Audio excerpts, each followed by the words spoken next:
Job chapter 39. Do you know when the mountain goats give birth? Do you watch when the doe bears her fawn? Do you count the months till they bear? Do you know the time they give birth? They crouch down and bring forth their young. Their labor pains are ended. Their young thrive and grow strong in the wilds. They leave and do not return. Who let the wild donkey go free? Who untied his ropes? I gave him the wasteland as his home, the salt flats as his habitat. He laughs at the commotion in the town. He does not hear a driver's shout. He ranges the hills for his pasture and searches for any green thing. Will the wild ox consent to serve you? Will he stay by your manger at night? Can you hold him to the furrow with a harness? Will he till the valleys behind you? Will you rely on him for his great strength? Will you leave your heavy work to him? Can you trust him to bring in your grain or gather it to your threshing floor? The wings of the ostrich flap joyfully, but they cannot compare with the pinions and feathers of the stork. She lays her eggs on the ground and lets them warm in the sand, unmindful that a foot may crush them, that some wild animal may trample them. She treats her young harshly, as if they were not hers. She cares not that her labor was in vain. For if God did not endow her with wisdom, or give her a share of good sense, yet when she spreads her feathers to run, she laughs at horse and rider. Do you give the horse his strength, or clothe his neck with a flowing mane? Do you make him leap like a locust, striking terror with his proud snorting? He paws fiercely, rejoicing in his strength, and charges into the fray. He laughs at fear, afraid of nothing. He does not shy away from the sword. The quiver rattles against his side, along with the flashing spear and lance. In frenzied excitement, he eats up the ground. He cannot stand still when the trumpet sounds. At the blast of the trumpet he snorts, aha! He catches the scent of battle from afar, the shout of commanders and the battle cry. Does the hawk take flight by your wisdom and spread his wings toward the south? Does the eagle soar at your command and build his nest on high? He dwells on a cliff and stays there at night. A rocky crag is his stronghold. From there he seeks out his food. His eyes detect it from afar. His young ones feast on blood, and where the slain are, there is he. Chapter 40. The Lord said to Job, Will the one who contends with the Almighty correct him? Let him who accuses God answer him. Then Job answered the Lord, I am unworthy. How can I reply to you? I put my hand over my mouth. I spoke once, but I have no answer. Twice, but I will say no more. Then the Lord spoke to Job out of the storm. Brace yourself like a man. I will question you, and you shall answer me. Would you discredit my justice? Would you condemn me to justify yourself? Do you have an arm like God's, and can your voice thunder like his? Then adorn yourself with glory and splendor, and clothe yourself in honor and majesty. Unleash the fury of your wrath. Look at every proud man and bring him low. Look at every proud man and humble him.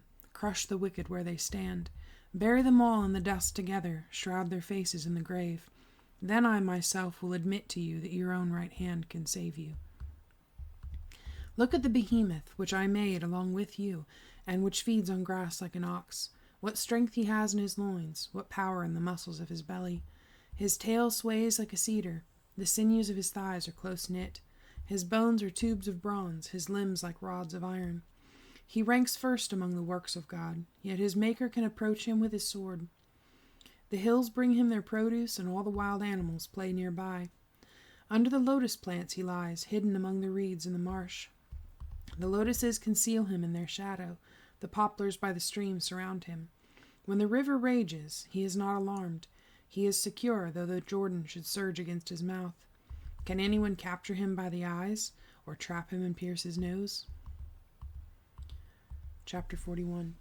Can you pull in the Leviathan with a fishhook, or tie down his tongue with a rope?